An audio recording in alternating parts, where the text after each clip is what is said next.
Thank you for joining us tonight. Today we are joined by. My name is James Waddington. I'm in the 501st. I go by ST51510. Oh, very nice. Now, I'm going to ask you directly. What is it exactly you do? A nuts and bolts explanation. So the 501st is a costuming group that is all bad guys, but we all like to say we're bad guys doing good. So we like I said, we're all the bad guys. We're your Darth Vaders. We're your stormtroopers. We're stuff like that. Oh, you're the heavies. You're the toughs. We're the tough guys who have a heart of gold. Oh, excellent. Now, I had a lot of confusion in the next question, so Okay. I'll ask you to clarify for me and for everyone else. Sure. What is a troop? So a troop is an event, say Wizard World Comic Con. That's an event. That's a Comic Con. So a troop would be that event. So we say, hey, we're putting on this troop at the Wizard World Comic Con. So that means the local troops or the local garrison or local squads that are in charge of that area. So there's like, hey, we're putting in a troop for Star Garrison, or we're putting in a troop for Central Texas Squad. So we're putting in a troop, meaning we're called to arms. We're going to go to this event, and either they asked us to be there, or we're there because we called like, hey, we're 501st. We help out with charities. Can we be part of your event? And they say yes or no, and then we go. That sounds fantastic. Now, then the next question is, do you have a favorite troop or event? So my personal favorite troops are always the smaller ones, where I feel like the 501st as a whole can do the most good for the most people.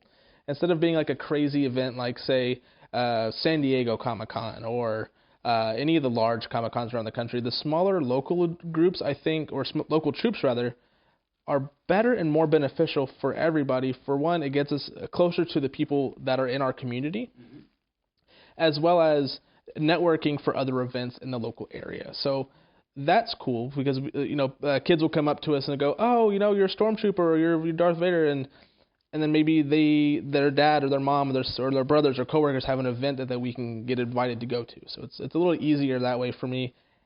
And as well as going to children's hospitals. Those are by far my favorite troops, because not only are we bringing Star Wars to people who love it, but we're bringing it to people who really need it, who need that hope and that inspiration. Oh, that's really wonderful. Now, you, in a way, have already answered my next question. What drew you or compelled you to join? So initially, it was a friend of mine who was already part of the 501st. He had talked to me about maybe joining this or do this or that, and I ended up joining another organization first called the Rebel Legion.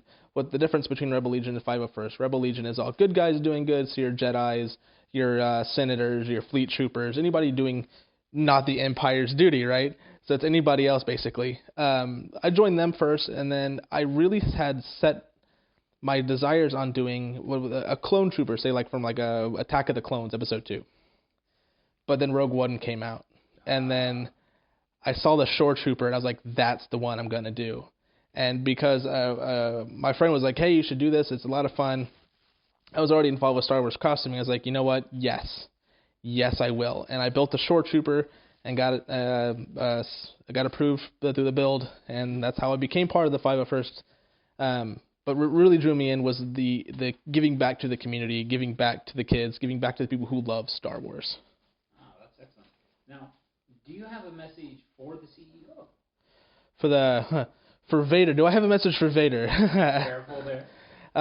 Just keep in mind why it is that you wanted this organization to be in existence. You do it for the love of Star Wars. Do it for the love of the fans, the kids, the charity.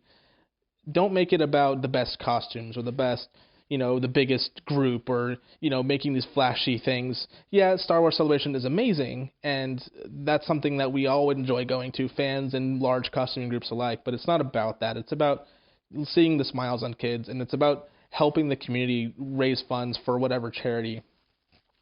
Remember that. If you can keep focus on that, everything else will just be easy peasy. Well, what about you as a trooper? Do you have a message to other troopers?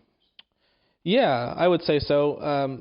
Just remember why you do what you do.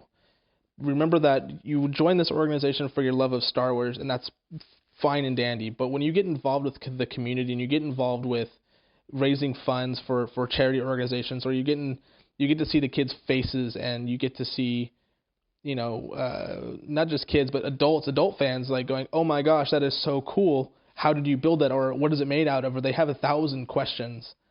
That should solidify why you do it. Not necessarily why you started, but why you continue to do it. Very good. Well, then let me say this. Thank you for the good work you're doing, and thank you for being a bad guy that does good work. I do what I can, but, sometimes Lord Vader's a bit of oppressing. Don't tell him I said that. We'll edit that out. We'll edit that out, dude. That's not on camera, is it? I'm looking at these two over here.